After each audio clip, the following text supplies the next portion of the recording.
There is a place where, before you die, no one will ever find your body. You can pull out your phone and see a live satellite image of almost any place on Earth. Almost. Today we are going to 4 places so remote, so isolated, that the modern world simply stopped. And by the end of this video, I want you to ask yourself something. What does it mean to be truly unreachable? Who gets to decide? And what happens when that choice is taken away? This is North Sentinel Island. It sits in the Bay of Bengal, about 50 miles from the Andaman Islands. It is roughly the size of Manhattan. And on it live somewhere between 50 and 500 people. Nobody knows exactly, who have been there for up to 60,000 years. They are the Sentinelese. And they are the most deliberately isolated humans on the planet, not because they cannot reach us, because they will not. In November 2018, a 26-year-old American missionary named John Allen Shaw paid local fishermen to take him close to the island. He went ashore alone, carrying a Bible and a waterproof journal. He was killed within hours. His body has never been recovered. And here is the thing. India, which technically administers the island, has no plans to retrieve it. Contact with the Sentinelese is illegal under Indian law. Going within 3 nautical miles of the shore can get you arrested. The law is not there to protect us from them. It is there to protect them from us. They have watched our helicopters for 60,000 years. They still say no. Think about that. They have seen helicopters. They have seen ships. They know we exist. And generation after generation, they have made the same decision. What does it mean that a group of humans can simply opt out of civilization and have that choice respected? What would it look like if we all had that option? Now let us go somewhere that technically has internet. Technically, this is the Pitcairn Islands. Population, 47 people. That is not a town. That is a large family reunion. Except they cannot leave for the weekend. There is no airport, no scheduled flights. The only way in or out is a cargo ship that comes a few times a year. If you miss it, you wait. If you need a doctor, you wait. A dentist, you wait. Emergency surgery? You are airlifted by the New Zealand military if you are lucky, but that flight alone takes hours. Pitcairn was founded by the mutineers from HMS Bounty.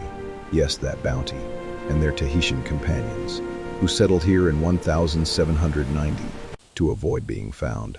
For 200 years it worked. They were, for long stretches, the most isolated community on Earth. But now the opposite problem is happening. Young people grow up, leave for New Zealand or Australia, and never come back. At the current rate, Pitcairn could have 0 permanent residents within a generation. What happens to a nation when everyone leaves? The government still exists. The laws still exist. The flags and the stamps and the official website all still exist. The island just might not have anyone living on it. They technically have internet. But if you run out of medicine, nobody can reach you for 3 months. Is that really connection? Pitcairn teaches us something that the Sentinelese never could. Isolation is not just about whether you have a Wi-Fi signal. It is about whether the world can actually get to you when it matters. The Rub al Khali, the empty quarter, is the largest continuous sand desert on Earth. It covers 250,000 square kilometers. To put that in perspective, it is larger than France, all of France. With room to spare, some parts of the interior have not seen rain in recorded history. The temperature regularly hits 56 degrees Celsius, that is 133 Fahrenheit. There is no cell signal, no road, no water, nothing. Only a handful of Western explorers have ever crossed it. The first Willem Bertram Thomas in 1931, then Wilfred Thesiger in the 1940s, guided by Bedouin companions who knew the hidden water sources.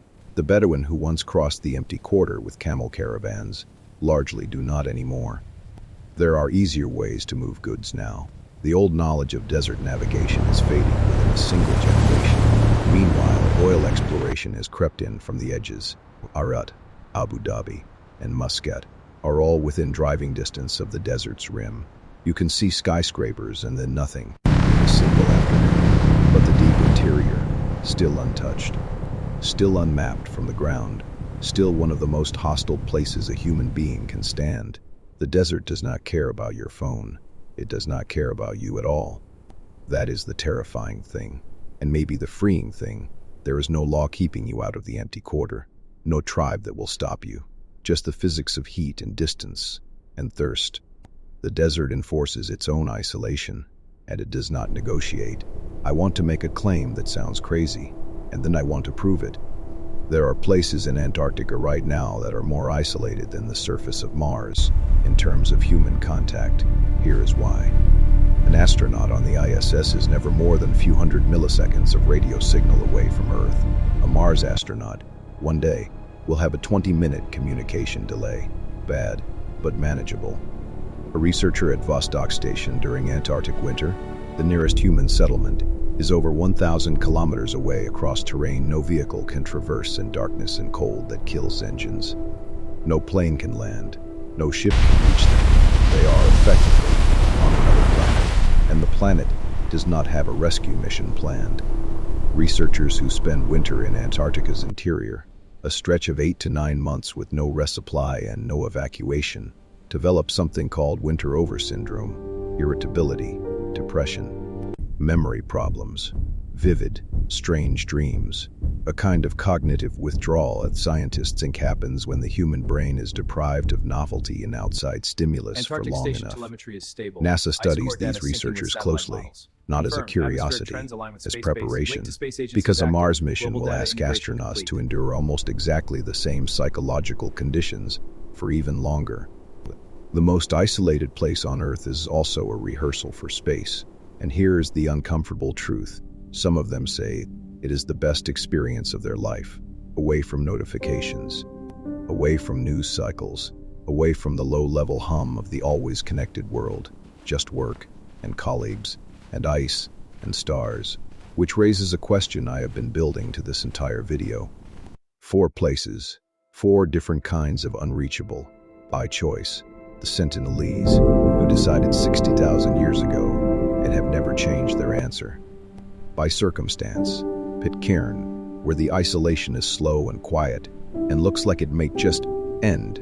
By physics, the empty quarter, where the desert enforces what no law could. By cold, Antarctica, where isolation becomes a tool, a test, a laboratory. We built a world so connected that being unreachable feels like a superpower. But for most of human history, this was just Tuesday. Think about what it means that we find these places so compelling, that videos about isolation get hundreds of millions of views, that off-grid content is one of the fastest growing categories on this platform. We are so overstimulated, so perpetually online, that the idea of a place no signal can reach has become exotic, romantic, terrifying, all at once. What does that say about us? Here is where this gets uncomfortable. Starlink is coming for all of these places. Some of them already have limited coverage. The empty quarter's edges are connected. Antarctic research stations have satellite internet. Even the airspace above North Sentinel Island, the satellites passing overhead every 90 minutes. The Sentinelese are the only ones who can actually stop it, and only because the law protects their right to say no. The last truly unreachable places on Earth are disappearing, one satellite at a time. So I want to hear from you. Could you do a month with absolutely no internet? And if you could, where would you go?